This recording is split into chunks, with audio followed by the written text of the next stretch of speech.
We're out in the family plot garden with Mr. Tom. We're going to talk about frost protection. So if the weatherman tells us it's going to be a frost, how do we protect our plants?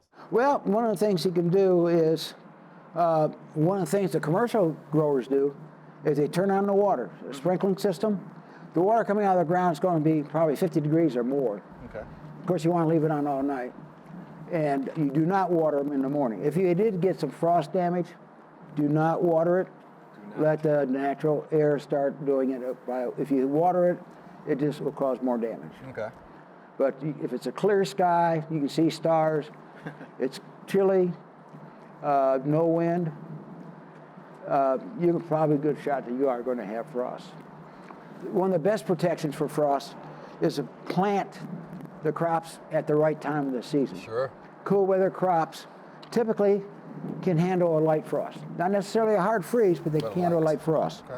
Okay. You can also cover your plants. As a matter of fact, if you go on the internet, the major products for frost protection is some type of covering. Okay. There is a product out there, one or two of them, that you can spray it down your plants with, and it will protect the plants down to 9 degrees below freezing. Wow, really? But water is number one. Okay. That works good.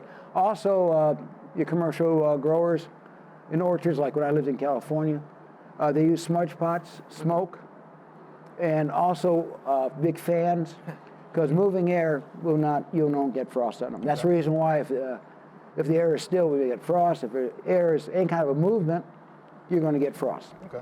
And frost does more damage than the cold does. Okay. So what's another method that we can use?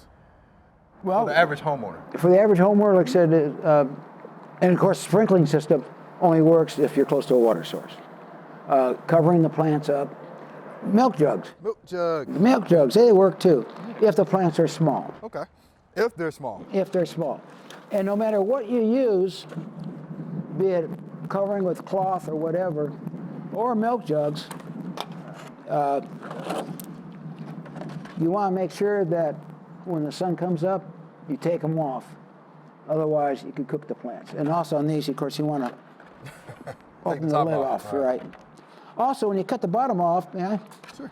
This little thing right here is kind of good for a little water tray when you cut it off.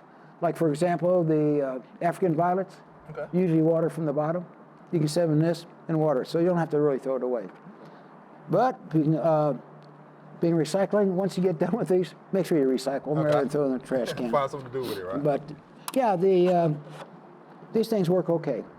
They also sell products like this for doing the same thing as these milk jugs do, but the milk jugs are free. So why not use them? Okay. Now, how did you cut the bottom off? Well, that's interesting. What I did was those cheap box cutters, disposable box cutters, that has when it gets dull, you just break off that piece and the next piece comes sharp. Okay. They just cut right through it. Makes it nice and easy. Okay. I initially started with a little hacksaw, just getting a start for it. But after that, it's no problem. And I did cut these at two different heights, you may notice. I did. Okay. Everybody knows Chris is observant.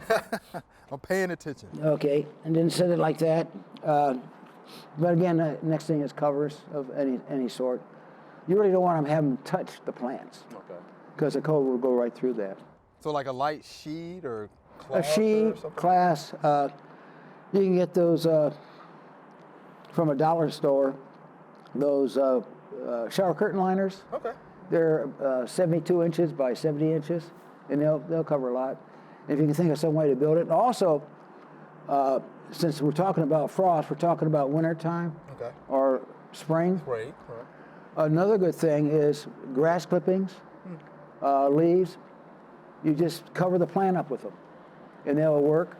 And then all you have to do is just move them away off the plant, and just leave them there. You just want to use them again. And you can also till them into the garden later on. Okay. So they don't go to waste. All my grass clippings and leaves do not go to the compost pile. They do not pass go. They go directly into the garden. Okay. So you pretty much recycling those clippings? Yeah, pretty much so. Except when I spray, you know, like a pre-emergent and stuff like that. Then I don't harvest them for at least 2 weeks. Okay. But that's even in the summer. When I do my clippings, right into the garden as a mulch. It's free, doesn't end up in a landfill, so why not? Plus, if I fertilize it, it also fertilizes the garden too. All right. Good use. Yeah. Pretty good use. Yeah. Okay. Now, anything else that we would need to know about covering our plants? No, I think that's pretty much it. Like I said, the number one thing is water, sprinkling system. And keep it going all through the night, because you don't want it to stop and then actually form ice. So it works. And I don't think the way the laws are now, I doubt very seriously if they allow you to use smudge pots. Okay, no, I don't think so. All right, Mr. Tom, we appreciate that good information. Okay, my man, you have yourself a fantastic day. All right. Thanks for watching the video. I hope you enjoyed it. To find out more information on this topic, just click on the familyplotgarden.com link in the description.